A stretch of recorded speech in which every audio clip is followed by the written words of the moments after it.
वो आपके ऊपर है कि आप इसको राजस्थान की विधानसभा की गौरवशाली परंपरा को निभाना चाहते हैं या सब्जी मंडी बनाना चाहते हैं। आप बोलिए मानिए सर। 83 के 83 पॉइंट राजस्थान की नवनिर्वाचित सरकार के विजन के नहीं होकर के और केवल पिछली सरकार के ऊपर छींटाकशी, उनकी योजनाओं को भ्रष्टाचारी बताना, उनकी प्रत्येक योजना के बारे में महामहिम राज्यपाल के सिरमुख से इस प्रकार से कहलवाना, मैं समझता हूं कि इससे ज़्यादा गलत परंपरा इस राजस्थान की आज तक न हुई है और मैं आशा करता हूं कि आगे भी नहीं हो। आप देखिए सर, बेहद निराशा और बिल्कुल ऐसे पढ़वाया गया महामहिम से कि उनकी जो गरिमा है उसको भी राजस्थान की सरकार की जो कैबिनेट ने जो अप्रूव करके दिया उसमें उनकी गरिमा को तार तार करने का काम किया है। ये भविष्य में नहीं करे तो अच्छा है। मैं एक उदाहरण देना चाहता हूं कि आपके सामने 17 जनवरी 2019 जो पहली बार हमारी कांग्रेस की सरकार बनी थी तब का महामहिम राज्यपाल का अभिभाषण है सर, और उसमें एक भी पैरे में कहीं भी पिछली 5 साल की सरकार की किसी भी योजना के बारे में या इस तरीके के अनर्गल बातों का कोई स्थान नहीं रहा। मैं समझता हूं कि ये राजस्थान की सरकार का पहला जो अभिभाषण जो कैबिनेट ने पास कराया उसका मकसद ये होता है कि हमारी सरकार का ये विजन है, अब हम ये करेंगे, ये ठीक नहीं था, इसको ठीक करने का काम करेंगे।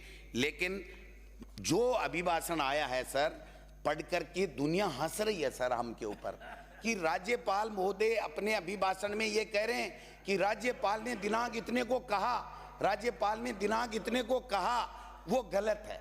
या थोड़ी बहुत तो गरिमा बचा के आपको रखना चाहिए था। मैं मानता हूं कि आपका विजन नहीं हो सकता, ये दिल्ली से बैठे हुए लोगों ने आपको भेजा, आपके कैबिनेट ने उसको देखा नहीं, अपने मुख्यमंत्री ने उसको देखा नहीं और आनंद फानन में ला करके और जितनी गालियां आप दे सकते थे वो गालियां आपने देने का काम किया।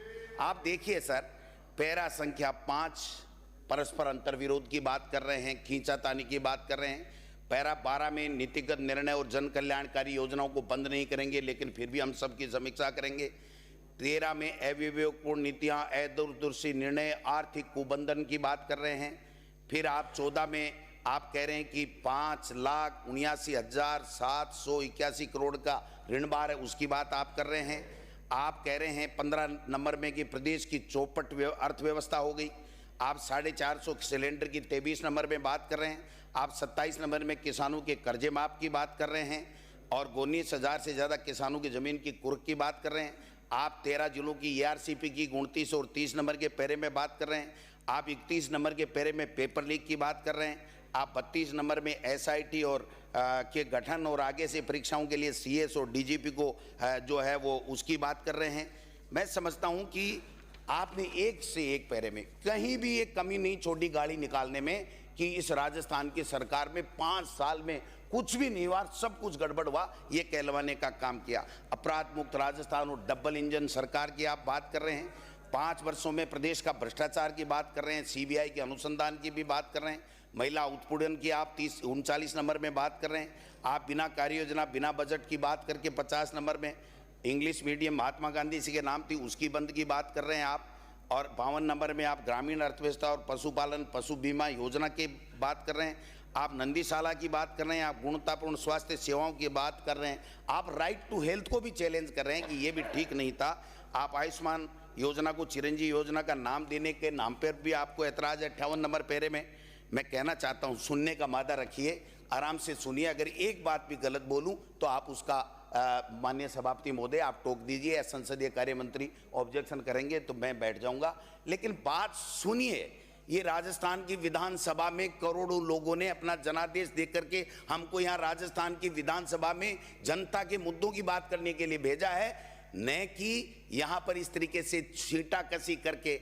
आपके माननीय 2 सदस्यों ने, माननीय अनीता बघेल जी ने बात रखी, अपनी अभिभाषण का इन्होंने प्रस्ताव रखा, इन्होंने अनुमोदन किया। आप बताइए क्या तैयारी थी, क्या मुद्दे थे? कोई मुद्दे नहीं थे। और एक बात मैं कहना चाहता हूं, देश के प्रधानमंत्री नरेंद्र मोदी जी ने भी कल परसों प्रभु श्री राम के उदाहरण देकर के कहा कि एक गिलेरी का भी योगदान होता है, वो बहुत महत्वपूर्ण होता है। जब गिलेरी के योगदान को भी आप महत्वपूर्ण देश के प्रधानमंत्री बता रहे हैं, और आप 5 साल में जितनी योजनाएं चली, चाहे मुख्यमंत्री चिरंजीव चली, ओपीएस हुआ, चाहे गारंटी योजना, महंगाई के लिए जो कैंप लगे महंगाई कम करने के लिए, और कितनी योजनाएं, दुनिया भर की योजनाएं हुई, उसका आपको कोई मतलब नहीं, कोई इल्म नहीं। आप एक आदि के लिए ठीक कहते, एक आदि का ठीक करते, एक आदि को ठीक करने के काम कहते। अर्थव्यवस्था चौपट बता दिया आपने। मैं सुनने की मादा रखिए कि 5 साल में आर्थिक आपातकाल बता दिया। हमारी सरकार ने राज्य की अर्थव्यवस्था को 9 लाख करोड़ से 15 लाख करोड़ रुपए पर पहुंचाने का काम किया है।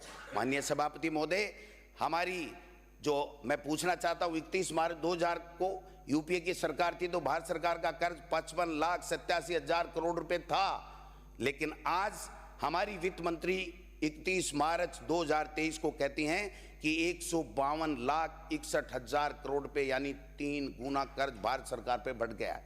ये कर्ज लेते हैं, ये कोई नई चीज नहीं है, चाहे राजस्थान की सरकार हो, चाहे किसी भी स्टेट की हो, चाहे भारत सरकार हो, लेकिन हम उनके नियमों का, रिजर्व बैंक के नियमों का पालन करते हैं। अगर वो पालन नहीं होता तो हम कर्ज नहीं ले सकते हैं। मैं निवेदन करना चाहता हूं, हमारे 2023-24 के बजट अनुमानों में राजकीय घाटा फिस्कल डिफिसिट राशि रुपए 62,772 रुपए अनुमानित थी, जो राज्य सकल घरेलू उत्पाद जीएसडीपी का 3.98% था। ये अनुमत सीमा से कम है। आपकी सरकार ने इसमें लगवाया कि साहब जो विद्युत के लिए, कंपनियों के लिए हमने ये किया था, वो किया था। मैं उसके बारे में बताना चाहता हूं। एफआरबीएम एक्ट में 2025-26 में जीएसडीपी के 38.2% डेप्ट और लायबिलिटी के प्रावधान को हमने 2020-21 में प्राप्त कर लिया और 37.99 रहा। इसका मतलब यह हुआ कि हमारा प्रबंधन अच्छा था।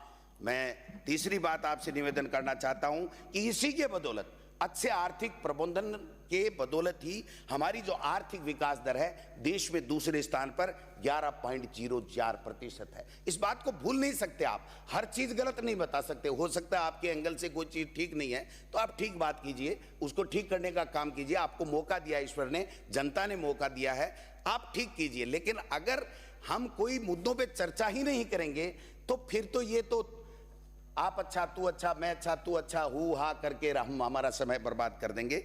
मैं निवेदन करना चाहता हूं, हमारी पूर्व सरकार का डेफिसिट 2012-13 में 1.73% था। वो भारत सरकार के समय 2015-16 में 9.25% था। हमने कोरोना की विभीषिका को रहते हुए वर्ष 2021 से 22 इसे 3.96% रखा। ये हमारी उपलब्धि है, राजस्थान की उपलब्धि है, केवल कांग्रेस की उपलब्धि नहीं है, प्रदेश की उपलब्धि है। और किसी भी सरकार को अच्छे चलाने में सत्ता पक्ष और विपक्ष दोनों का रोल रहता है, कोई एक का रोल नहीं रहता है। अब आप कह रहे थे कि मोदी जी की गारंटी आ गई। अच्छा है भाई, मोदी जी डबल इंजन की सरकार आ गई। कहां है डबल इंजन? एक इंजन तो बंद पड़ा आपका। राजस्थान का इंजन तो 100 दिन की कार्य योजना आप बना रहे थे, आप 50 दिन लग गए साहब, कार्य योजना ही नहीं बनी। तो जो कार्य योजना बनेगी वो कब लागू होगी, ये मैं आपके माध्यम से सत्ता पक्ष को पूछना चाहता हूं।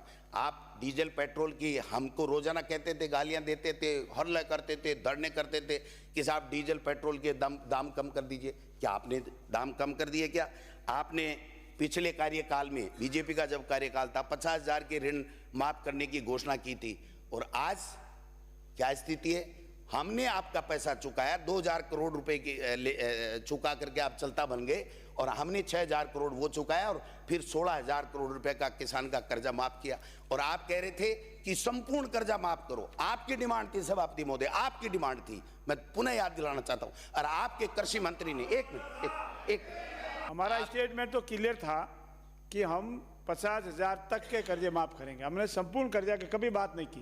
संपूर्ण कर्जे की आपने बात की है। अब आंकड़ा धरो राजस्थान विधानसभा में कि कितने माफ किए आपने। ठीक, सभापति महोदय मैं मान गया।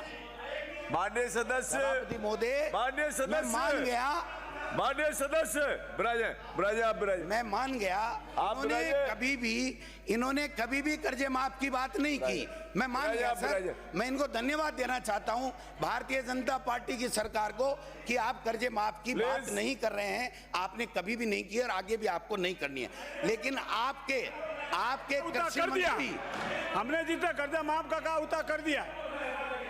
कोई बात नहीं, मैं इस बिंदु को छोड़ देता हूं।